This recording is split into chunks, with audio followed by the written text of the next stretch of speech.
नमस्ते। नमस्ते, good morning. आप भैया नमस्कार। चले। ठीक। कहाँ लग रहे हैं? यही तो मैं सुनना चाहता था। ठीक। क्या चीज? नहीं, दोनों अलग अलग हैं। हाँ, काम वही है लेकिन नाम अलग अलग है। तो चलिए शुरू करते हैं।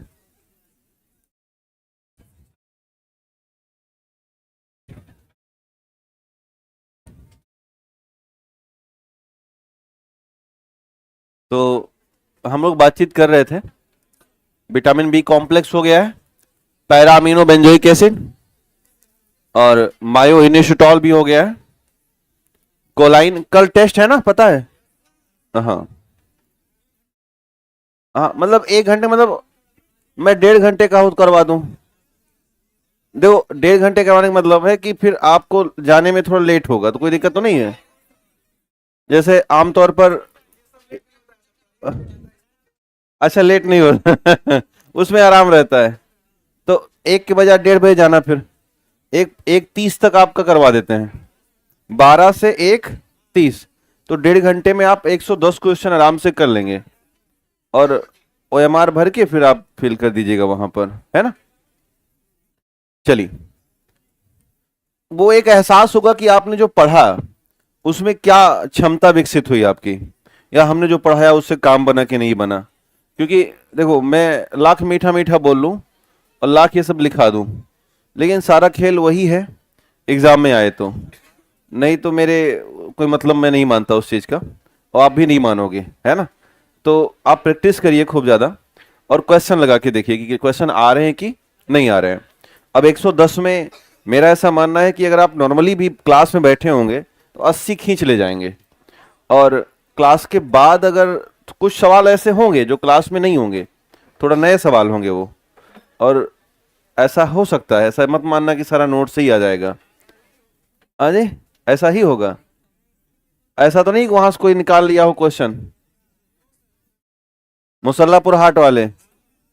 हालांकि मैं चेंज अभी जाके करवा दूंगा दोपहर में। तो हाँ, थोड़ा बदलवा दूंगा कि हाँ, कुछ क्वेश्चन निकाल के कुछ मिक्स कर देंगे। देखो, इसके पार्ट 1 और पार्ट 2 हैं। जैसे ह्यूमन हेल्थ और न्यूट्रिशन का जो टॉपिक है, उसके दो दो क्वेश्चन पेपर हैं। एक में 110 है और एक में 40 है। तो 40 वाला बहुत आधे घंटे का होता है। तो मैं क्या करूंगा, 40 वाला इसमें से 40 निकाल लूंगा और वो वाले 40 इसमें डाल दूंगा। तो आप जान नहीं पाओगे, क्योंकि कई बार होता क्या है कि आपकी पहुंच मुसल्लापुर हाट तक हो सकती है। हाँ। तो ऐसी स्थिति में आप चीटिंग कर सकते हैं। हालांकि करोगे तो हमारा क्या नुकसान होगा। तो चलिए, हम लोगों ने स्कर्बी भी देख लिया था कल। सी हो गया है ना? फैट सॉल्युबल से करना है। हाँ, लिखिएगा। Vitamin A. लिखिएगा, विटामिन ए। हाँ, फैट में ही तो है ना विटामिन ए। पहला तो विटामिन ए होगा। आज 4 है, विटामिन ए, डी, ई और के। तो इनको देख लेते हैं, फिर उसके बाद मिनरल्स की तरफ बढ़ते हैं। लिखिएगा, फैट सॉल्युबल विटामिन, नंबर 1 लिखिएगा विटामिन ए। हाँ, थोड़ा तेजी से लिखना, क्योंकि आज मैं 1 ही घंटा आपके साथ हूं। उसके बाद मुझे वो, आज इंटरव्यू थोड़ा जल्दी हो रहा है, तो मुझे 12 बजे उसमें बैठना होता है। तो वो BPSC का इंटरव्यू चल रहा है ना, मॉक वाला। तो इस वजह से मुझे आज थोड़ा जल्दी भाग जाना पड़ेगा। आज खान सर भी नहीं है वहां। अब कहीं गए होंगे घूमने के लिए, काम 50 ठो रहते हैं, एक काम उनके पास। तो इसलिए आज 1 ही घंटा मुझे दिया गया है आपके कार्यक्रम में। ठीक है, पंखा भाई मत चलवाना, हमें ठंडी लग रही है। ठीक है, चलिए। तो विटामिन ए का केमिकल नेम लिखिएगा, रासायनिक नाम लिखिएगा विटामिन ए का केमिकल नेम। और इसे बोलते हैं रेटिनॉल। लिखिएगा, रेटिनॉल।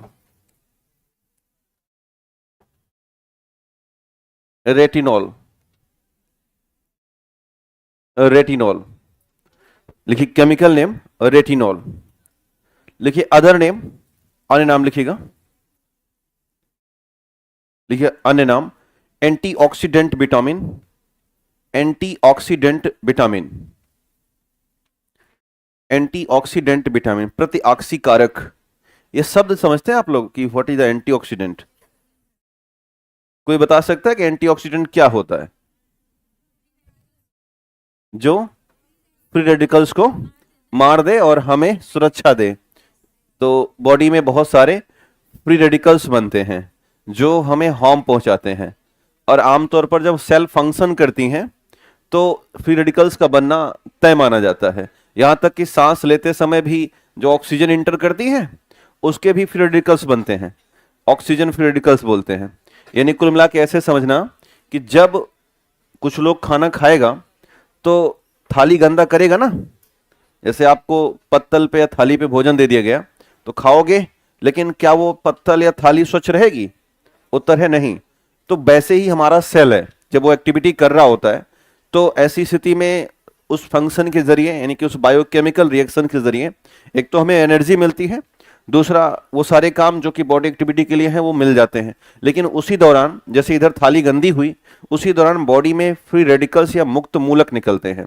अगर ये शरीर में रह गए और अपनी सक्रियता के साथ रह गए तो हमारी कोशिकाएं उतनी बेहतर काम नहीं करेंगी, हम बीमार होंगे और सेल फंक्शन बहुत ज्यादा कमजोर हो जाएगा, अंततः समय से पहले बुढ़ापा आ सकता है। तो इसीलिए जो एंटीऑक्सीडेंट मटेरियल्स होते हैं उनका काम है कि ढूंढो जहां जहां फ्री रेडिकल्स दिखे उनको इतना तेज मारो जैसे कि पबजी में लोगों को मारा जाता है, तो खट खट खट खट खट ऐसा होता है ना। तो जो एंटीऑक्सीडेंट मटेरियल है वो इसी तरह के होते हैं। तो हमारा कोशिश यही है कि हम ऐसे विटामिन्स खाएं जिनमें क्या हो, एंटीऑक्सीडेंट मटेरियल हो और बॉडी में मौजूद फ्री रेडिकल्स को मारने का प्रयास कर दें। अगर फ्री रेडिकल्स मर जाए तो हम एक तरीके से स्वच्छ और सही कोशिका वाले होंगे, और शानदार कोशिका हमें दीर्घकालिक स्तर पर युवा बना के रखेगी। आपने देखा होगा आपके जो स्थानीय डॉक्टर वगैरह होंगे वो जैसे आप जब छोटे थे वैसे थे, वैसे अभी भी होंगे, बहुत ज्यादा परिवर्तन नहीं होता है ना। तो जैसे आपके यहाँ एक अभिनेता है मनोज तिवारी, मैं देख रहा हूं कि जब से मैं समझता हूं तब से लेके आज तक एक ही तरह का है वो बंदा, बुढ़ा ही नहीं रहा है। अनिल कपूर नामक एक व्यक्ति हैं, तो ये भी बुढ़ा ही नहीं रहे हैं। तो इसका मतलब है कि इनके अंदर एंटीऑक्सीडेंट पावर अच्छी है, ये इनके अंदर होने वाले फ्री रेडिकल्स को मारा जा रहा है। कुछ लोग जैसे कि उम्र के साथ क्या है कि पता ही नहीं चलता, जैसे मेरी उम्र अभी बहुत कम है तो हाँ जी, हाँ एग्जैक्टली मैं 22 साल का हूं, तो आपको लग नहीं रहा होगा, आपको और कम लग रहा होगा। हाँ, इसका रीजन है फ्री रेडिकल्स। क्या मैं ऐसे ऐसे फ्री रेडिकल्स को मार देता हूं बॉडी में जो हमें नुकसान पहुंचाते हैं, समझ रहे हैं? तो कुछ ऐसी कहानी है, समझ गए ना। एंटीऑक्सीडेंट तो लिखिएगा एंटीऑक्सीडेंट विटामिन, एंटीऑक्सीडेंट विटामिन। दूसरा नाम लिखिएगा आइज विटामिन, आंखों का विटामिन। दूसरा लिखिएगा आइज विटामिन या आंखों का विटामिन, आइज विटामिन या आंखों का विटामिन। इसके बाद लिखिएगा संक्रमण रोधी विटामिन, हाँ एंटी इन्फेक्शन बोलते हैं इसको, संक्रमण रोधी विटामिन, एंटी इन्फेक्शन विटामिन, संक्रमण रोधी विटामिन। और उसी के ब्रैकेट लिख देना कि सबसे क्षमतावान, संक्रमण रोकने में सभी विटामिन में से सबसे पावरफुल ये है, मोस्ट पावरफुल लिख देगा, सबसे क्षमतावान। बेसिकली मैं आपको बताया हूं सी के साथ भी यही बातें, याद आ रहा है? तो आपके सामने विकल्प आ सकता है कि कौन सा विटामिन सर्वाधिक संक्रमण रोधी है या मोस्ट बूस्टर है इम्यून पावर का, तो जवाब होगा ए। हम लोग कोविड-19 में ये बात समझ नहीं पा रहे थे, हमारा पूरा ध्यान खट्टा चीज खाने के लिए था। मौसम्बी की एक एक हिस्से बट मिल रहे थे 10-10 रुपए के, नारियल का पानी मतलब आग लगी हुई थी कोरोना में, गिलोय उलोय तो मतलब अलग ही बात कहानी थी ना। बोर्नविटा हॉर्लिक्स सब गायब हो गया था मार्केट से, चल रहा था काढ़ा, और जितना काढ़ा बना के पी सको पीते रहो। कुछ लोगों के गले इसलिए खराब हो गए कि बहुत ज्यादा काढ़ा पी लिए थे वो डर के मारे, है ना, एकदम खराबी हो कहानी पूरी, तो खतरा पैदा हो गया था। अब नहीं है ऐसा। तो जब भी याद रखना, ज्यादा अंदर में इम्यून पावर बूस्ट करने की क्षमता किसके पास है? विटामिन ए के पास है। तो क्या लिखा आपने? 3 बात हो गई ना, ठीक, अब लिखिएगा प्राकृतिक स्रोत, नेचुरल सोर्स। अब लिखिएगा प्राकृतिक स्रोत या नेचुरल स्रोत। देखो इस विटामिन के टॉपिक में, किसी भी टॉपिक में हमारा कोई खास रोल है नहीं।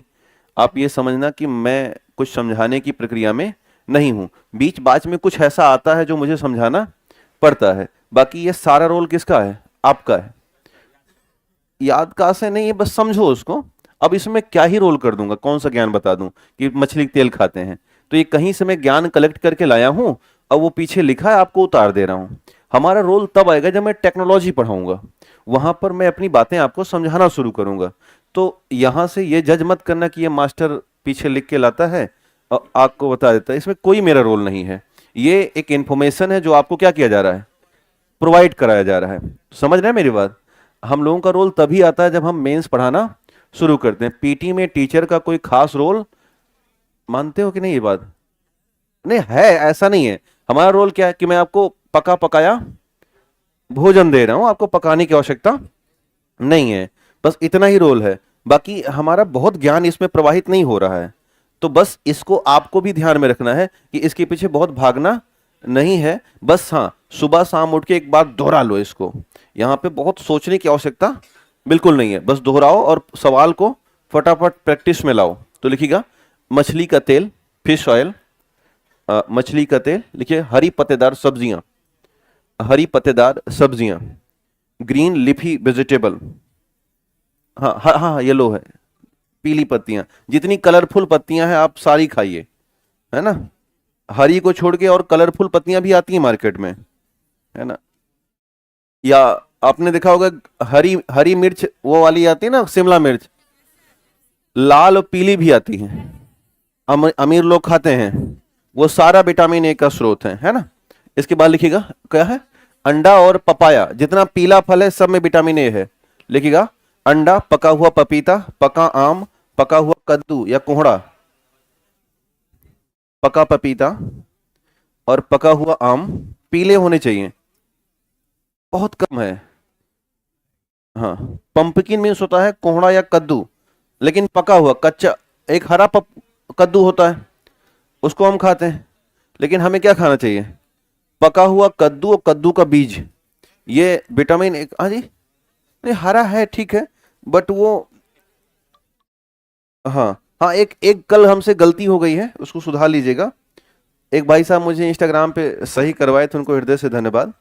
मैंने कल मिलीग्राम प्रति 100 ml लिख दिया है, वो ग्राम होगा। तो ब्लड में बताया था ना हीमोग्लोबिन का लेवल, वो इत्तेफाक से दिमाग में पता नहीं क्या चल रहा था, और इंसान होने के नाते गलती होने के चांस बन सकते हैं, तो उसको सही कर लीजिएगा। मिलीग्राम गलती से लिख दिया था मैं। ब्लड में हीमोग्लोबिन का लेवल बता रहा था ना कुछ ऐसा, हाँ, तो ऐसा कुछ है कि 10 से मिलीग्राम को ग्राम कर देना, मिलीग्राम को ग्राम कर दीजिएगा। मुझे गलती का एहसास हुआ रात में, जब मैं कहीं फिजिक्स पढ़ा रहा था, तो वहां पर हमें स्केप वेलोसिटी बतानी थी। तो स्केप वेलोसिटी होती है 11 इंटू 2, 11.2 किलोमीटर प्रति सेकेंड। वहां भी मैं गलती से जैसे लिखा मीटर पर सेकेंड, तत्काल उसको मैं सही किया किलोमीटर पर सेकेंड। वहीं पे क्लिक हुआ कि मैंने सुबह वाली क्लास में गलती क्या की है, ग्राम को मिली ग्राम डाल दिया, तो सही कर लीजिएगा। हो गया? चलिए अब लौट आइए। तो क्या लिखा आपने? पका हुआ मैंगो और पका हुआ कोहड़ा, और लास्ट में मिल्क यानी दूध। अब लिखिएगा इंपॉर्टेंट फैक्ट या पॉइंट, लिखिए इंपॉर्टेंट फैक्ट या पॉइंट, इंपॉर्टेंट फैक्ट या पॉइंट। एक शब्द सुना होगा ना, बीटा कैरोटीन। क्या सुना है? Beta carotene. Basically beta carotene pro vitamin है विटामिन ए का, यानी जो हमने रेटिनॉल पढ़ा, तो रेटिनॉल से पहले बनता है बीटा कैरोटीन। जब हम गाजर खाते हैं तो गाजर में मौजूद है बीटा कैरोटीन। ध्यान रखना, रेटिनॉल जो विटामिन ए है वो हमें मैक्सिमम मिलता है एनिमल सोर्स से, और जो विटामिन ए प्लांट सोर्स से मिलता है वो मैक्सिमम मिलता है बीटा कैरोटीन टाइप में। कैसे? बीटा कैरोटीन टाइप में। अब बीटा कैरोटीन को ही हमारी जो लिवर सेल है वो कन्वर्ट करती हैं रेटिनॉल में या विटामिन ए में। तो ध्यान दीजिएगा कि मैक्सिमम विटामिन ए यानी खास करके रेटिनॉल वो मिल रहा है किससे? एनिमल सोर्स से। और जो भी हम मैक्सिमम प्लांट सोर्स लेते हैं वो पहले हमें देता है बीटा कैरोटीन, और हमारी लिवर सेल फंक्शन करती हैं, उसे चेंज करती हैं नॉल में। तो हमेशा दें जो प्रो विटामिन मतलब विटामिन से पहले, तो विटामिन ए से पहले एक नया नाम आएगा बीटा कैरोटीन। तो लिखिएगा पहला पॉइंट, लिखिए beta carotene. Beta carotene vitamin A का पूर्व विटामिन है। Beta carotene, beta carotene vitamin A का पूर्व विटामिन है या प्रो विटामिन है। Beta carotene is a pro vitamin of vitamin A. Beta carotene vitamin A का प्रो विटामिन है, प्रो विटामिन है। दूसरा लिखिएगा, दूसरा लिखिएगा एंटी इन्फेक्शन एबिलिटी। लिखिएगा विटामिन ए के पास एंटी इन्फेक्शन एबिलिटी होती है। इसको बोलते हैं हिंदी में रोग प्रतिरोध क्षमता या संक्रमण रोधी क्षमता। विटामिन ए में एंटी इन्फेक्शन एबिलिटी होती है या रोग प्रतिरोध क्षमता होती है। रोग प्रतिरोध क्षमता होती है, रोग प्रतिरोध क्षमता होती है। दो बीमारियां हैं, एक है नाइट ब्लाइंडनेस और एक होती है ज़ीरोफ्थैल्मिया। नाम सुना होगा, रतौंधी और ज़ीरोफ्थैल्मिया। तो लिखिएगा deficiency of the vitamin A, vitamin A की कमी से, deficiency of vitamin A, vitamin A की कमी से रतौंधी और ज़ीरोफ्थैल्मिया, नाइट ब्लाइंडनेस एंड ज़ीरोफ्थैल्मिया। रतौंधी और ज़ीरोफ्थैल्मिया सामने लिखा हुआ देख लीजिएगा, रतौंधी और ज़ीरोफ्थैल्मिया, XERO, ज़ीरोफ्थैल्मिया नामक बीमारी होती है। नाइट ब्लाइंडनेस और ज़ीरोफ्थैल्मिया नामक बीमारी होती है। नाइट ब्लाइंडनेस और ज़ीरोफ्थैल्मिया नामक बीमारी होती है। थोड़ा समझेंगे इसे फिर आगे बढ़ेंगे कि बाद में समझा जाए। पहले फटाफट नोट कर लेते हैं, दोनों को बात के लिए रख लेते हैं। इसके बाद लिखिएगा, हाँ ये नाइट ब्लाइंडनेस और ज़ीरोफ्थैल्मिया, XEROPHTALMIA। तो ज़ीरोफ्थैल्मिया, XERO अलग कर लीजिएगा और थैल्मिया अलग कर लीजिएगा, तो लिखने में आसानी होगी। अब ध्यान देना कि जब कोई वसा, जिस वसा में विटामिन ए खराब हो जाता है, उसी वसा को सूंघने से दुर्गंध आती है और आपको रेंसिडिटी बताई गई है, याद है ना। तो लिखिएगा, लिखिएगा विटामिन ए खराब होने पर वसा दुर्गंध युक्त हो जाती है। स्पॉइल होने पर उसका जो ऑर्डर है वो खराब हो जाएगा। लिखिएगा विटामिन ए खराब होने पर, विटामिन ए खराब होने पर फैट के पास बैड स्मेल होती है। लिखिएगा विटामिन ए खराब होने पर, लिखिएगा विटामिन ए खराब होने पर फैट या वसा दुर्गंध युक्त हो जाती है और इसे रेंसिडिटी कहते हैं। एक बार जानते हो, दोबारा भी लिख लो, known as rancidity, known as rancidity. Vitamin A खराब होने पर, लिखिएगा when vitamin A is spoiled in fat known as rancidity. इसे हमने रेंसिडिटी कहा, पहले भी आपने इसे पढ़ा है। इसके बाद लिखिएगा, लिखिएगा बीटा कैरोटीन। अगर लिखिएगा बीटा कैरोटीन प्लांट सोर्स से मिलता है। Beta carotene obtained from plant source, beta carotene obtained from plant source, beta carotene plant source से मिलता है। जबकि रेटिनॉल एनिमल सोर्स से, instant retinol, retinol obtained from animal source. जबकि रेटिनॉल, जबकि रेटिनॉल, जबकि रेटिनॉल जंतु स्रोतों से मिलता है। वही बात जो पहले बताया हूं मैं, बीटा कैरोटीन प्लांट सोर्स से मिलता है। बीटा कैरोटीन प्लांट सोर्स से मिलता है। Beta carotene obtained from plant source, instant retinol obtained from animal source. जबकि रेटिनॉल जंतु स्रोतों से प्राप्त होते हैं। एक और बात ध्यान दीजिएगा, और वो है कि इसे हम, हालांकि आई विटामिन जान चुके हैं ना, तो लिखने की आवश्यकता नहीं है। एक और लिख दीजिएगा स्पेशली, और स्टार बना के लिखिएगा, लिखिएगा विटामिन ए स्किन इन्फेक्शन से बचाता है। आपको ये एक स्पेशल यहां पर मिल रहा है। मैक्सिमम आपको इनकिन स्किन इन्फेक्शन कहां मिला था? विटामिन बी कॉम्प्लेक्स से मिला था। लेकिन वो कई बार कॉम्प्लेक्स को पूछता ही नहीं, सीधे किसका पूछना शुरू करता है? विटामिन ए का। तो इसको नोट में या स्टार में लिखिएगा कि विटामिन ए स्किन इन्फेक्शन से बचाता है, प्रोटेक्ट फ्रॉम स्किन इन्फेक्शन, त्वचा संक्रमण से बचाता है। ये बहुत फेमस काम है इसका। आंखों के साथ इसका दूसरा काम क्या है? त्वचा को चमक बना के रखेगा। तो स्पेशली 3 काम आप देख पा रहे हैं। एक तो इन्फेक्शन से बचाव कर रहा है, अब वो चाहे स्किन की बात हो या पूरी की पूरी बॉडी की बात हो। और तीसरा, आंखों को भी क्या कर रहा है, सही कर रहा है, सुधार रहा है। तो दो बीमारियां हमने समझी हैं। एक तो हमने क्या जाना है, नाइट ब्लाइंडनेस, लिखिएगा हेडिंग, नाइट ब्लाइंडनेस।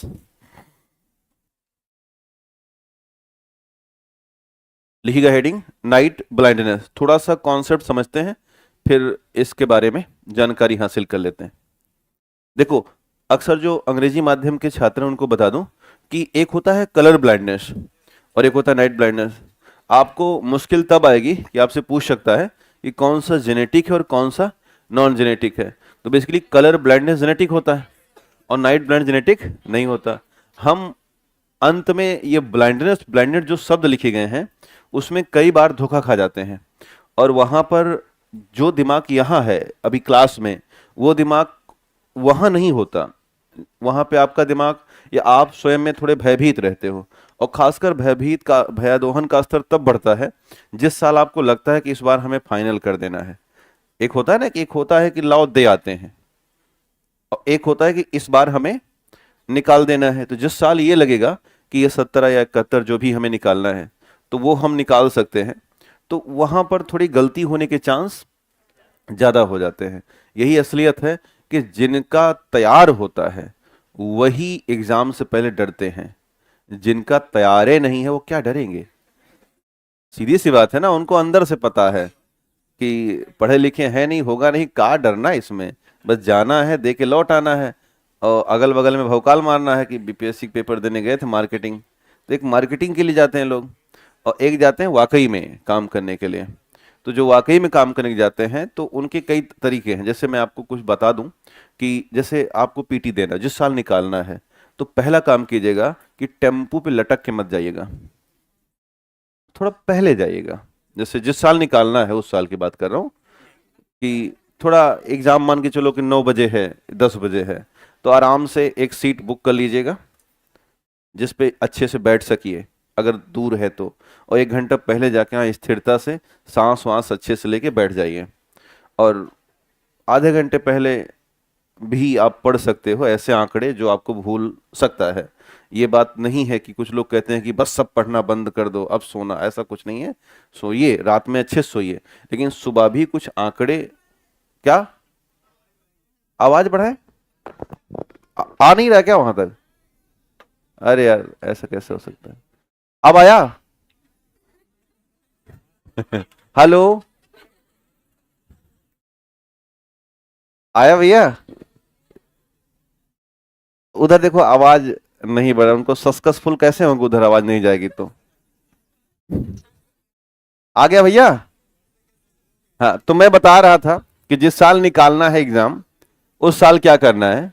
तो पीटी के लिए थोड़ा पहले पहुंचना है और अपने पास आंकड़ों की एक लिस्ट रखनी है कि ये आंकड़े जो भूल रहे हैं बार बार, उनको जाने से पहले एक बार दोहरा लेना है। दूसरा, मेंस को लेकर के ध्यान रखिएगा। अगर मान लो पीटी निकल गया तो अब आप और सुनहले व्यक्ति बन चुके हैं। पीटी जब तक नहीं निकला है किसी काम का कोई नहीं है, सब नॉर्मल है। जब पीटी निकल जाता है तो आप लकड़ी से सोना बन चुके होते हैं, और सोने से अब हीरा बनना है आपको। तो जब सोना बन चुके हैं, सोना कोई ऐसे फेंक तो देता नहीं। मेरी सलाह यह है कि मेंस देते समय उससे 15 दिन पहले थोड़ा खान पान सही रखें। अनायास की चीजें, मांस वगैरह मत खाएं, है ना। नॉर्मली फल और सब्जी और खिचड़ी खा के काम चलाएं। एक जो संतुलित जीवन शैली होती है उसका उपयोग करना महीने से शुरू कर दें। दूसरा, वहां पर जब पहुंचे तो मेरा अगर मानना कि क्षमतावान है और 10 किलोमीटर की भी दूरी है आपके सेंटर की, तो आपको गाड़ी बुक करके जाना चाहिए। कार है कोई, ओला उससे बुक कर लो, 1500 रुपये बहुत खर्च नहीं होने वाला है। इससे क्या होगा कि आप बाह्य वातावरण के नकारात्मक शक्तियों से बच जाओगे। अब सोचो कि मेंस देने जा रहे थे, बगल बैठे, बगल वाला बीड़ी पी रहा था। जिस कार पे बैठे या गाड़ी पे बैठे, भाई वहां तो सार्वजनिक वाहन है। तो आमतौर पे मैं मतलब इसलिए बताता हूँ, कई छात्र मुझ पर ब्लेम करते हैं कि पैसा नहीं है वो। भाई ये देखो, जिस नौकरी के लिए जा रहे हो ना, वो आम नौकरी नहीं है। और आपका पीटी निकल चुका है, अब आपको बहुत सावधान रहना है। गलती से कहीं ऊंच नीच नहीं होना है। सीढ़ियों पे चढ़ते समय बहुत सावधानी से चढ़िए, पैर टूट जाएगा बहुत। हाँ, 0% रिस्क नहीं लेना है, लेना ही नहीं है। एक कार बुक कर लीजिए, हम डर इसलिए बता रहे हैं, बहुत से तरीके हैं। पूजा करा के जाइए, 1 महीना पहले से सारे गलत कार्यों को छोड़ दीजिए। जितने भी गलत कार्य करते हैं सारे क्या करने हैं, रोक लेने हैं। एकदम ऐसा जीवन जीना है जैसा योगी का, संत बन के रहना है। समझ रहे हो ना? बीड़ी सिगरेट गुटखा अगर ले रहे हो मार्केट में तो बंद कर दीजिए, तंबाकू खाना भी बंद कर दीजिए, हालांकि आप खाते नहीं हैं, खैर मतलब अगर उससे आपकी पढ़ाई डिस्टर्ब है तो खाइए, मना नहीं है, अगर पढ़ाई के लिए है तो ठीक है। अब वहां पहुंचने के बाद एक और तरीका होता है, मैं आपको बता दूं कि कई बार कॉपी लिखते समय, जैसे मान ले आराम से पहुंच गए, स्थिरता से इंटर कर गए, कॉपी लिखते समय आप क्या करते हो, कुछ लोग लास्टवा तक लिखते रहते हैं और आके छीन लेती है वो, ये छीन लेता है वो। तो कभी भी कसम खा लेना, हमारी कॉपी उसे इस तरह नहीं छूने देना है। कितना भी कुछ छूट जाए, लेकिन 1 मिनट पहले लिख के बैठ जाओ, और 1 मिनट पहले लिख के बैठ जाओ। एक काम करिए कि फिर से सारे पन्ने पलट के एक बार देख लीजिए और रख के ऐसे बैठ जाइए। आप मान के चलना अगले पेपर में आप अपना धनात्मक मसला खड़ा कर चुके हैं, एक लीड ले चुके होते हैं, क्योंकि जिस जिसकी कॉपी छीनी है, रिकॉर्ड है, उसका मेंस निकला नहीं है। ये पनौती होता है, पनौती जानते हैं ना, नेगेटिव वाइब्स होते हैं, जिसको देखते देखते आप 3 घंटा बिता दिए हो और वही अंत में आपके लिए राक्षस बन जाता है। देखा होगा बच्चा, मतलब 1 सेकंड नहीं देते, खींचो जल्दी। तो कोशिश करिएगा कि 1 मिनट पहले लिख करके आराम से बैठ जाइए। अगले पेपर में चूंकि बैक टू बैक हो रहे हैं ना सारे, 1 2 3 दिन में बैक टू बैक हो रहा है, अगर आप एक कॉपी छिना गई आपकी तो आप अंदर ही अंदर ग्लानी में भर जाओगे कि क्या ही है, अगला वाले में पता नहीं क्या होगा। ये अगर आप लीड ले लिए, और दूसरा एक भी क्वेश्चन छोड़ के नहीं आना है, कुछ भी लिखना है। ध्यान देना मेरी बात को, बहुत क्लियर बात बता रहा हूं। हाँ, यूनिवर्सिटी पेपर है लेकिन ये थोड़ा सा एक्सटेंडेड है, तो इसमें जैसे मान के चलो कि उदाहरण के तौर पर बोल देता हूं कि विटामिन नाइट ब्लाइंडनेस है, तो नाम से थोड़ा बहुत तो जानकारी है आपको, तो जो थोड़ी बहुत जानकारी उसका उपयोग करिए और थोड़ा 2 4 शब्द और आगे बढ़ा सकते हैं। मेरा एक दोस्त है, उसको फुटबॉल पे ही निबंध लिखने आता था, और निबंध आ गया गांधी जी पे, और आता किस पे था, तो उसने कहा कि गांधी जी राष्ट्र के पितामह थे और देश को आजादी बचाने के लिए बहुत बड़ा काम किए, हम सब उनका सम्मान करते हैं। गांधी जी कई आयोजनों में भी लगातार भाग लिया करते थे। एक दिन गांधी जी को बुलावा हुआ फुटबॉल मैच में, अब आओ, गांधी जी आयोजन में भाग लेते थे, गांधी जी को बुलावा हुआ फुटबॉल मैच में, और अब गांधी जी फुटबॉल मैच देख रहे हैं। गांधी जी ने देखा कि एक खिलाड़ी एक तरफ, एक खिलाड़ी एक तरफ, और टीमें मैदान में सज चुकी हैं। गांधी जी भी खुश कि अब होगा कार्यक्रम सही। अचानक एक ने किक मारी, गांधी जी घबरा गए। तो भाई बातूनी इंसान के लिए अब गाय पे निबंध लिखना है, किस पर, गाय पर, तो लिखिए गाय हमारी माता है, इसके 4 पैर 2 सींग 1 मूंछ होती है। गाय गांधी जी को बहुत पसंद थी। एक दिन, अब उसको फुटबॉल पे लिखना है, निबंध कहां का है, गाय का। एक दिन गाय गुस्से के मारे बाहर भाग गई और भागते भागते एक मैदान पहुंच गई जहां फुटबॉल हो रहा था। भाई हमें ले जाना कहां है उसको, जहां फुटबॉल हो रहा था। तो ये जो कहानी है ना, हमें थोड़ा बातूनी होना पड़ेगा। मैं ये नहीं कह रहा हूं कि आप ऐसा लिखो, लेकिन मैं ये कह रहा हूं कि आप छोड़ के नहीं आना है। अगर 5 नंबर 6 नंबर का सवाल है, थोड़ी भी जानकारी है तो उसे लिखिए, क्योंकि 0 से बेहतर है 1 नंबर। कुछ नहीं लिखेंगे तो फिर हम उम्मीद ही नहीं कर सकते ना उसमें नंबर मिल जाएगा। और थोड़ा लिख के आएंगे तो अंदर में यह भावना जगी रहेगी कि गुरु छोड़े एक को नहीं है, मिलना चाहिए। और वाकई में ऐसा हुआ है कि जो एक को नहीं छोड़ता उसको मेंस रुकता नहीं है, और जब मेंस नहीं रुकेगा तो अब आप हीरा बनने की तैयारी में हैं।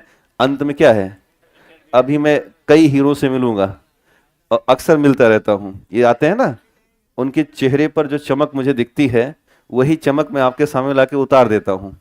वो जो मेंस निकाल के आए हैं ना, अब वो बैठे हैं आराम से। मैं सच्चाई बताऊं कि आप में से बहुत से ऐसे चेहरे दिख रहे हैं जो 70 में निकलने वाले हैं। सुबह से शाम तक मेरा यही काम है कि हम असेसमेंट करते रहते हैं क्या स्थिति है, क्योंकि हम XYZ यानी कि प्री मेंस और इंटरव्यू तीनों स्तर के लोगों को देख रहे हैं, रोज देख रहे हैं, और वहीं से नौकरी मिल जाती है। पिछली बार में एक बच्चा आया था, बोल नहीं पा रहा था, शायद आपने इंटरव्यू पढ़ा है उसका, एक लड़के का, बहुत बड़ी पोस्ट तो नहीं मिली लेकिन यूट्यूब पे है। तो बोलने में स्थिति ऐसी थी कि एक होता नहीं हकलाना, तो घबरा गया एकदम से, बोल नहीं पा रहा। अंत में 2 बार खान सर ने इंटरव्यू लिया उसका, एक दिन तो कुछ ही नहीं कुछ कर पाया। जो पूछो कह रहे सॉरी, सारे में सॉरी। फिर तैयार हो गया, उसको हम लोगों ने बताया कि यही पूछेंगे तुमसे, यही बताना तुम, तो जाके उसके अंदर थोड़ा भाव उत्पन्न हुआ कि कॉन्फिडेंस की यही पूछना है, ये तो बता ही देंगे। जैसे मैंने उसको बताया कि हम तुमसे मंगलयान मिशन से पूछेंगे, पढ़ के आओ जाओ, तो पहले मोबाइल से मंगलयान मिशन पढ़ा, फिर आके बैठा, तो हम पूछे तो आधा आधा कुछ बता पाया, अंत में सिलेक्शन हो गया। तो कहानी ऐसी है कि बहुत कठिन मसला नहीं है, बस सारे करके आने हैं और पीटी निकाल लेने। सारा खेल कहाँ रुक जाता है, ये पिटिया निकलता ही नहीं है ना, तो उसको निकालिए, बाकी सब बेहतरीन है।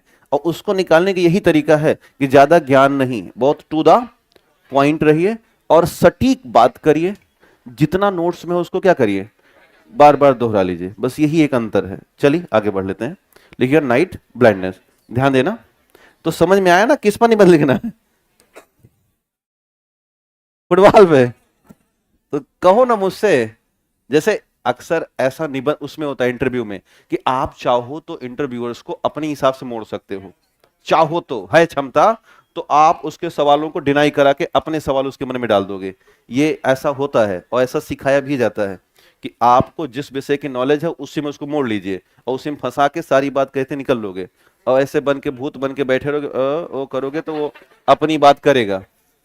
तो ये होता है कई बार कि हाँ हाँ क्लास होता है, जैसे जो मॉक चलता है उसके ठीक बाद एक सुख सिखाया भी जाता है ना। एक तो मॉक है, मॉक जब खत्म हुआ तो कहा जाएगा आपका अब इंटरव्यू खत्म हो गया, तो अब आराम से बैठिए। फिर आधे घंटे उसी को सिखाया भी जाएगा कि यहाँ पर आपने ये गलती की थी, इसको ये सुधारना चाहिए।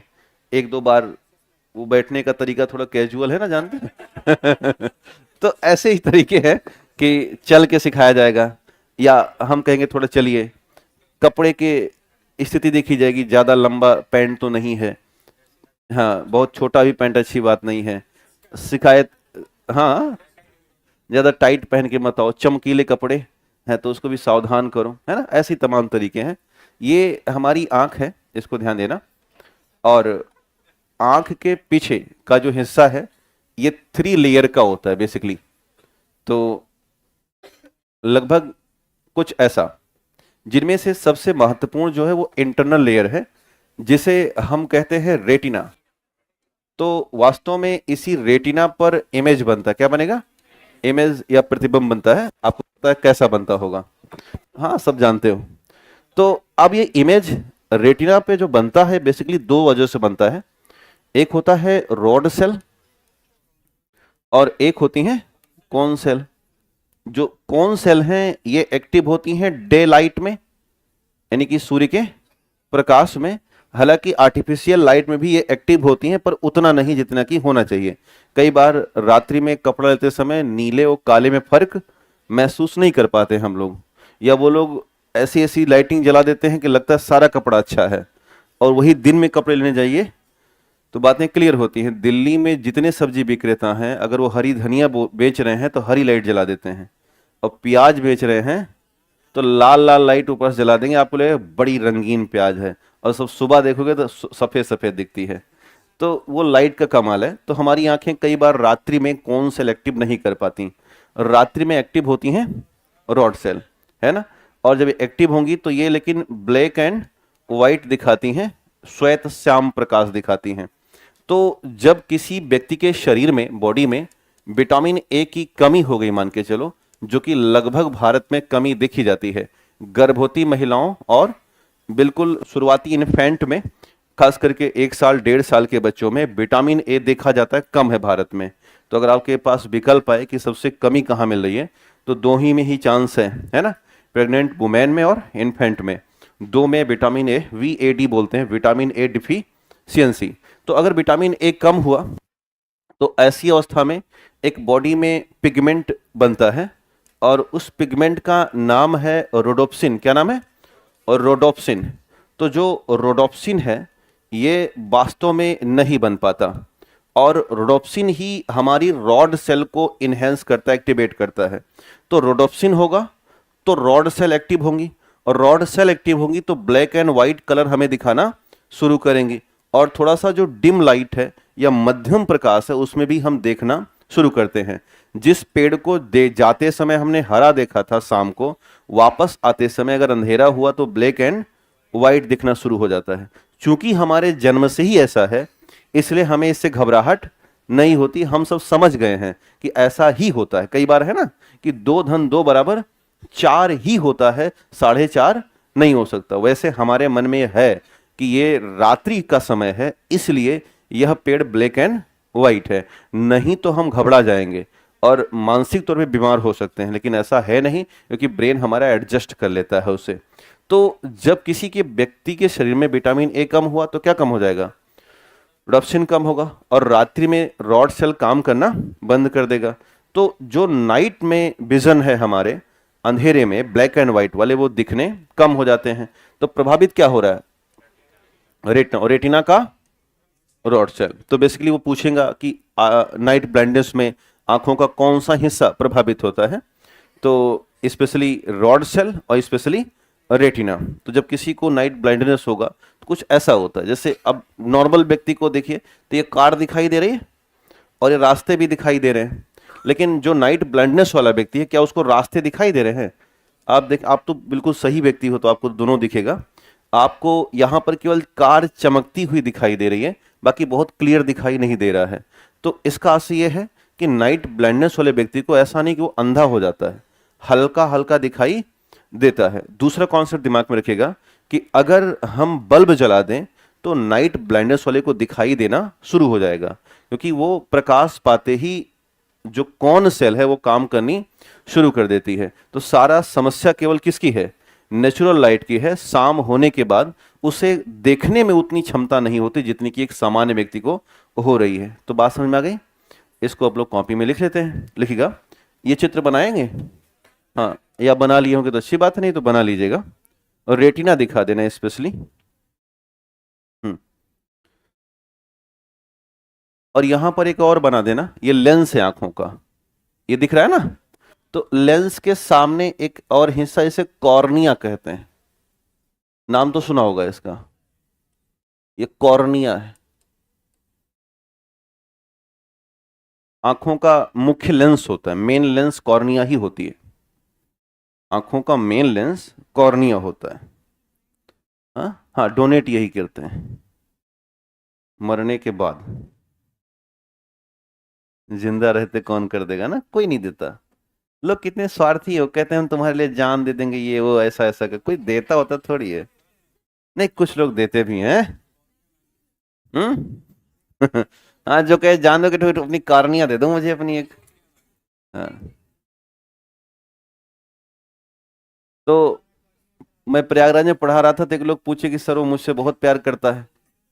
तो मतलब एक फीमेल ने पूछा मेल के लिए, मुझसे बहुत प्यार करता है, और मेल ने पूछा फीमेल बहुत प्यार। हमने कहा एक काम करो, नैनीक पुल देखे हो, वहाँ पे सस्पेंशन ब्रिज है, हमने कहा उससे कह दो कूद जाए और कूद के दिखाए तुम्हारे लिए। तो नीचे बचा तो हमने कहा कूद जाएगी, तो हमने कहा कि बच जाएगी तो कर लेना प्यार, और नहीं बचेगी तो बहुत से लोग हैं, है ना? एक मैं पढ़ रहा था किसी में कि एक पति अपनी पत्नी को उससे ढकेल दिया पुल से, और पत्नियों को आता था तैरने, वो तैर के निकल आई और तब से ढूंढ रही है पति को। वो अपने आप जाके जेल में खुद ही बंद हो गया, जाके जब जान गया कि बच गई है तब से जेल में खुद चला गया है अंदर। है, खतरा है ये, बन गया। हाँ लिखिएगा, देखिए नाइट ब्लाइंडनेस में आंखों की कारणीय आंखों में रेटिना प्रभावित होती है। लिखिएगा, नाइट ब्लाइंडनेस में आंखों की रेटिना और रॉड सेल प्रभावित होता है। इन नाइट ब्लाइंडनेस, लिखिए नाइट ब्लाइंडनेस में, in night blindness disease specially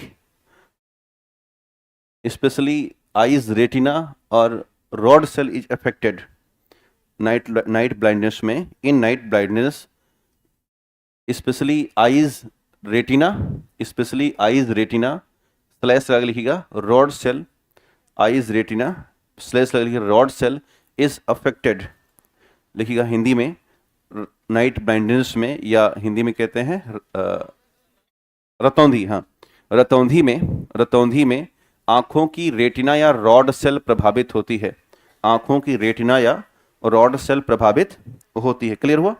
उसी में एक नोट बना के लिखिएगा नोट लिखिएगा, लिखिए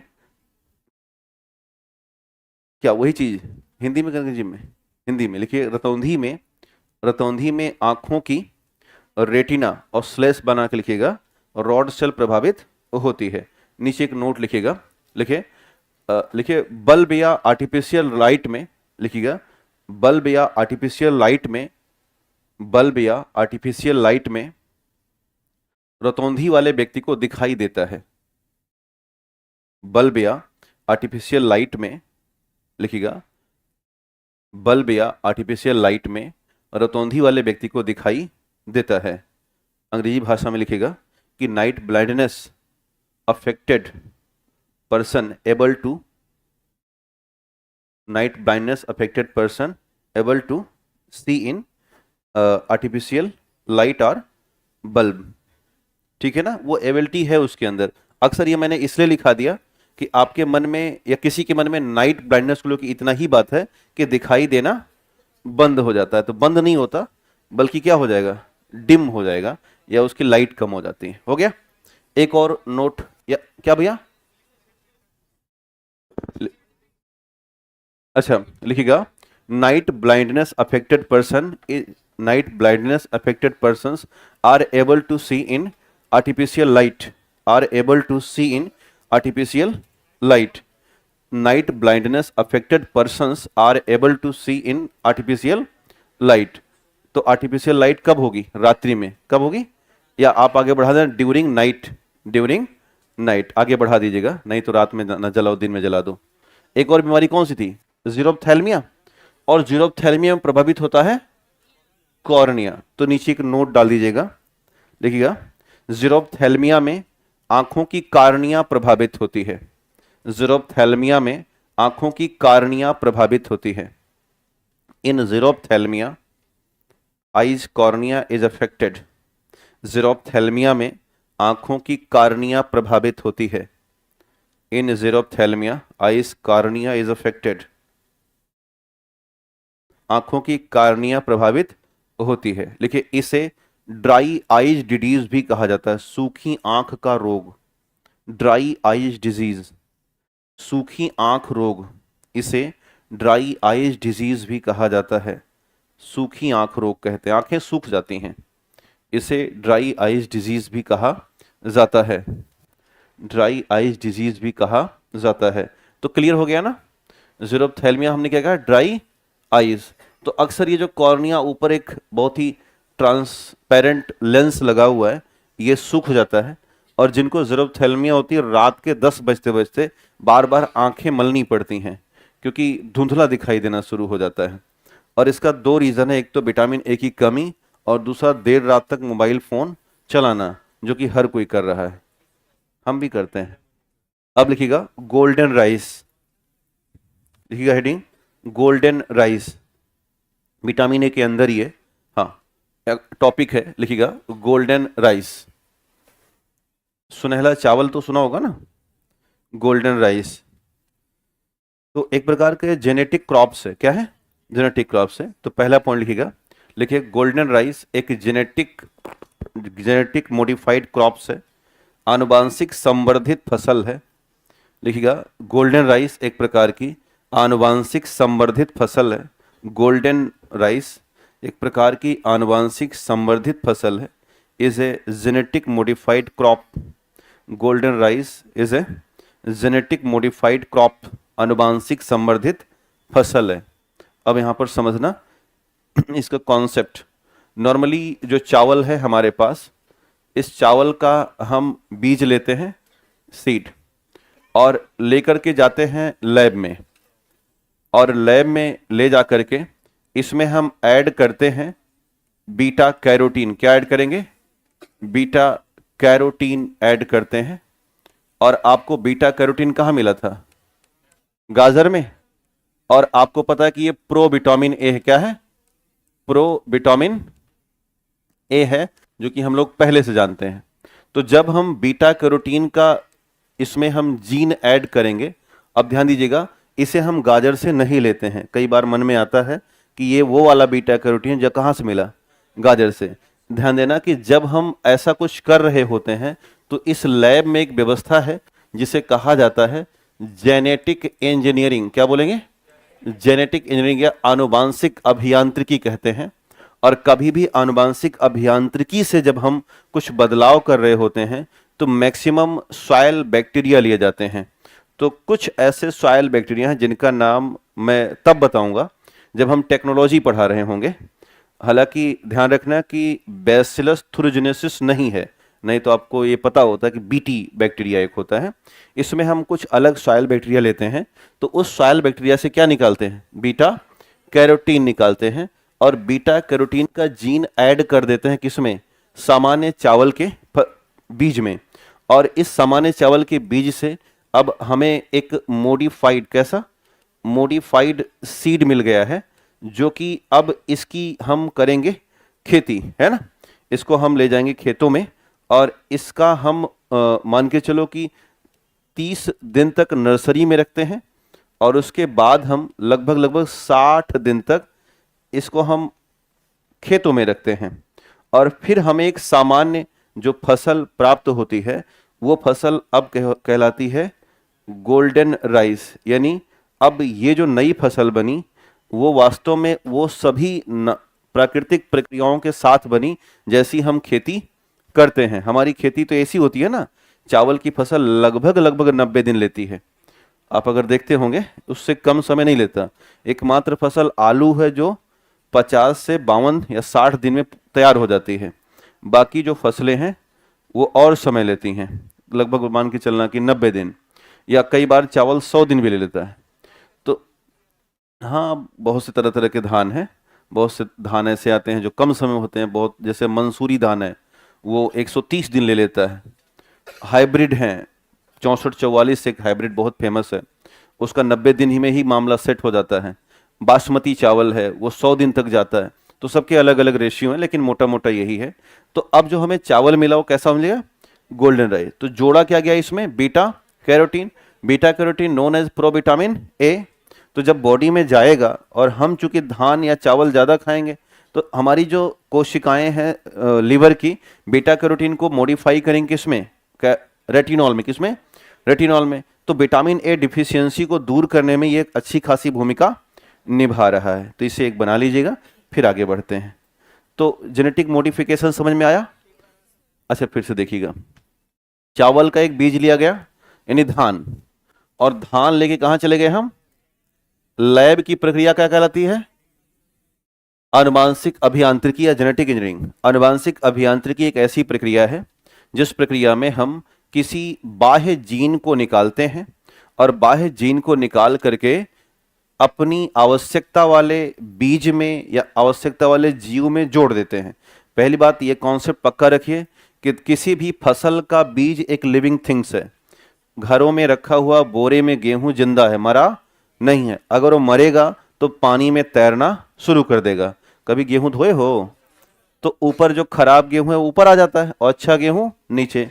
तो जो अच्छा गेहूं है वो जिंदा है, अभी वो स्लीपिंग मोड में है, उतना रेस्पिरेशन नहीं कर रहा है। जैसे उसे पर्याप्त नमी और मिट्टी मिलती है तत्काल वो अंकुरण करना शुरू कर देता है।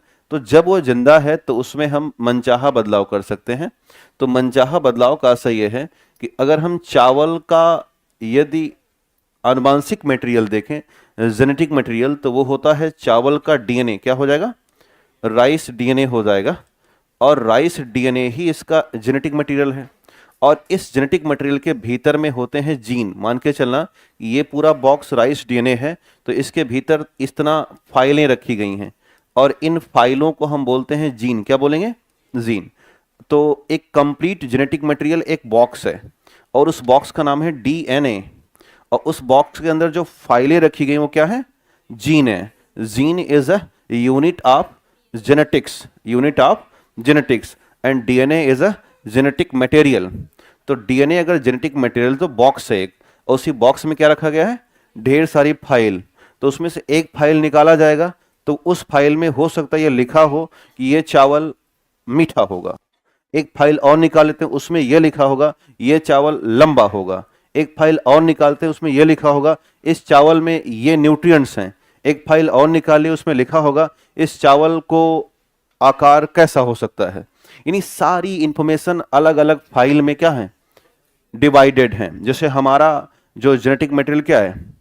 डीएनए। क्या है? डीएनए है।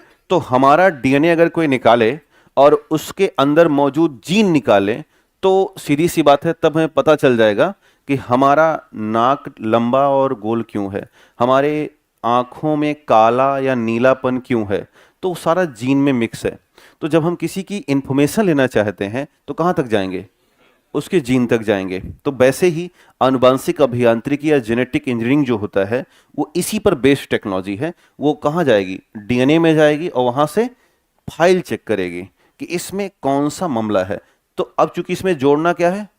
Beta carotene. तो अब जोड़ने के लिए ध्यान देना, कभी भी हम करते हैं बदलाव। क्या है? बदलाव। दो शब्द हैं, ध्यान देना। एक है बदलाव किया जाए और एक है चोरी कर ली जाए। अगर मेरे हाथ में मान के चलो दो, ये क्या कहते हैं भाई इसको? Tissue paper. हाँ, अगर, हाँ जो भी कह सकते हैं, दो टिश्यू पेपर है और मैं बदलाव करना चाहता हूं इन टिश्यू पेपर में, तो एक को इधर ले लिए और दूसरे को इधर, ये क्या कहलाएगा? बदलाव। और अगर इस टिश्यू पेपर वाले को इस हाथ में डाल दिए तो क्या मेरे हाथ में कुछ बचा? उत्तर है नहीं। तो इस समय हमारा क्या हो गया? टिश्यू पेपर चोरी हो गया। तो वैसे ही जब हम किसी में आनुवांशिक बदलाव करते हैं तो ये बात ध्यान रखनी है कि उसका जीन निकाल लेते हैं। मान के चलो जीन नंबर 2 था ये, जिसमें हमें बदलाव करना था, इसको निकाल के बाहर कर दिए, लेकिन उसी जगह पे एक नया जीन ले जाके डाल देते हैं। ऐसे समझना कि जिस स्लॉट से आप बुक निकालोगे तो वो तो पढ़ोगे, लेकिन उसी स्लॉट में उसी साइज की बुक क्या कर देनी है? फिट कर देनी है। तो हमारी अलमीरा कैसी होगी? अच्छी लगेगी। तो यही है जेनेटिक चेंजेज। कभी भी जेनेटिक चेंजेज होगा तो जीन पर असर जाएगा, और उस बॉक्स से क्या निकालेंगे? जीन निकालेंगे, और जिस स्तर का जीन निकालेंगे उसी स्तर का दूसरे किसी स्पीशीज से हम क्या करेंगे? जीन ले जाके जोड़ देंगे। तो अब इस पूरे बॉक्स में कोई गड़बड़ी दिख रही है आपको? तो अब जब गड़बड़ी नहीं है, लेकिन अगर पहले वाली बुक कैसी थी? लाल लाल थी, और जो हम नई वाली बुक डाले वो कैसी है? हरी हरी हो गई। तो ये तो पता चल गया ना अगले को कि पहले वाली कैसी थी? लाल कवर की थी, अब जो नई आई ये हरी। तो चूंकि उस व्यक्ति को लाल कवर की बुक अच्छी नहीं लग रही थी, इसलिए वो बदलाव चाहता था। तो उसने क्या किया कि लाल कवर की बुक को बाहर कर दिया और उस पर क्या लगा दिया? हरी कलर की कवर की बुक लगा दी। अब ये कह सकते हैं कि हमारी अलमीरा तो अच्छी लग रही है। तो हमने क्या बदलाव किए? लाल से हरा कर दिया। तो इसी को बोलते हैं genetic engineering. Genetic engineering same वैसे ही काम कर रही है जैसा मैंने आपको बताया। वो जाती है जिस जीन में हमारी इच्छा नहीं है, ये जीन अच्छा नहीं लग रहा, उसको निकाल के बाहर कर देगी और बाहर से एक जीन ले जाके जोड़ देगी। तो जीन भी पूरे हो गए और नए जो क्वालिटीज हैं वो क्या हो गई? उसमें ऐड ऑन हो गई। और अब जो ये एक नया मॉडिफाइड जीव बन रहा, ऑर्गेनिज्म बन रहा है, उसके पास वो क्वालिटी आ गई जो हम चाहते थे। तो चूंकि इसमें चावल में यही था कि पहले वाले चावल में ज्यादा मात्रा में क्या है? कार्ब है। कार्ब ही तो है चावल में, और हमें चाहिए जनसंख्या को ठीक करने के लिए क्या? प्रोटीन और विटामिन। तो अभी हम लोग क्या कर रहे हैं कि अंदर ही अंदर इसमें जीन बदल करके एक नया जीन डाल दिए जो क्या करेगा? इसमें विटामिन ए की मात्रा बढ़ा देगा। तो समझ में आया? मैंने इससे पहले भी आपको समझा दिया है क्या? फोर्टिफिकेशन। आपको मैंने उदाहरण दिया था कि किसी भी मक्के के लावे में कैरामेल जोड़ देना, तो वो क्या था? फोर्टिफिकेशन था। इसमें सारा खेल क्या हो रहा है? बॉक्स के अंदर और जीन में बदलाव करके। मुझे उम्मीद है समझ में आ गया होगा। तो कुछ बना लीजिए इसको, फिर आगे बढ़ा जाए। और दुर्भाग्य से समय भी हमारा लगभग होने वाला है, तो एक लाइन से लिखिएगा। हाँ, बन गया है ना ये? हाँ हाँ, लिखिएगा नीचे नोट में, लिखिएगा गोल्डन राइस या सुनहला चावल विटामिन ए की पूर्ति करता है। सुनहला चावल या गोल्डन राइस विटामिन ए की पूर्ति करता है, या अंग्रेजी में लिखिएगा golden rice provided vitamin A. Golden rice provided vitamin A. Golden rice सुनहला चावल विटामिन ए की पूर्ति करता है। लिखिएगा वर्तमान में गोल्डन राइस 2 भी, वर्तमान में in present time another golden rice name as golden rice 2, वर्तमान में गोल्डन राइस 2 भी बाजार में उपलब्ध है। हमारी भारत बाजार में नहीं है, ध्यान देना। वर्तमान में गोल्डन राइस 2 भी बाजार में उपलब्ध है। Golden rice 2 also available in, हाँ, world market not Indian market, बाजार में उपलब्ध है, जो कि 23 गुना ज़्यादा विटामिन ए वाला है। 23 टाइम्स मोर विटामिन ए है इसमें, जो कि 23 गुना ज़्यादा विटामिन ए वाला है। 23 गुना ज़्यादा विटामिन ए वाला है। 23 गुना ज़्यादा विटामिन ए वाला है। 23 गुना ज़्यादा विटामिन ए वाला है। अब लिखिएगा हेडिंग विटामिन डी। अब लिखिएगा हेडिंग विटामिन डी। है कहना कि बीच में हमारे लोगों के पास इतना मैटर मिल जा रहा है ना विटामिन के साथ में, कि वो एक में ही लगभग आधे घंटे क्रॉस कर जा रहा है। ये जो टॉपिक है गोल्डन राइस यहाँ का है नहीं, बेसिकली वो है कहाँ का, टेक्नोलॉजी का। चूंकि इस बार इसने झटका दिया है मुझे या दुनिया को, बीपीएससी पीटी ने, कि वो अब अंदर घुस रही है। यही वजह है कि जो अब मॉडर्न नोट्स बन रहे हैं वो थोड़े अपडेटेड बन रहे हैं। तो आप लोग घबराना नहीं इस चीज़ को लेकर के, अपने पास पूरा समय है ना, 30 सितंबर का समय ना। तो इस बीच हम टेक्नोलॉजी भी कवर कर ले जाएंगे। तो आपको हमको उस तरह से पढ़ना है जो अपने काम में आ जाए। बहुत ज़्यादा इसमें बरगलाना मत कि विटामिन 3 दिन चल गया, आज तीसरा दिन है ना, और तब भी ख़त्म ना हुआ। तो इसको ये मत सोचना कि इतना छोटा टॉपिक है और हम लोग कवर नहीं कर रहे। मैंने पहले ही बता दिया था कि मैं चाहूँगा तो 2 सेकंड काम है, ये खींचूंगा ऐसे ऐसे और क्रॉस करता हुआ निकल लूँगा। हाँ, बस 2 मिनट दीजिए। ब्लिंक कर रहे हैं कि सर टाइम हो गया, ठीक है। तो कोशिश हम लोग ये कर रहे हैं कि थोड़ा सा अंडरस्टैंडिंग टाइप का नोट्स हो हमारे लिए और काम आए। तो खैर आज के लिए यहीं तक रहेगा। अब कल ऐसा करते हैं, कुछ तरीका निकालते हैं। कल तो होगा ही, क्लास तो रहेगी, बिना खत्म किए आपको मैं दूंगा नहीं टेस्ट पेपर, तो पहले खत्म करूंगा। हाँ, टेस्ट तो गारंटेड है कल होगा, उसमें कोई दो राय नहीं है। हाँ, क्लास होगी पहले, वो चाहे आपको 2 बजे तक रुकना पड़े, उसकी कोई दो राय नहीं। और रुकिए, एक दिन में क्या कहूँ कौन सा हो जाएगा, नहीं 2 बजे रुकिए। वहां के बच्चे दिन भर बैठे रहते हैं, तो आपको भी वही पेपर देना है जी। क्या चीज?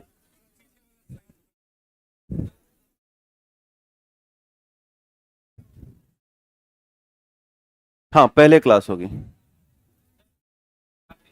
अच्छा।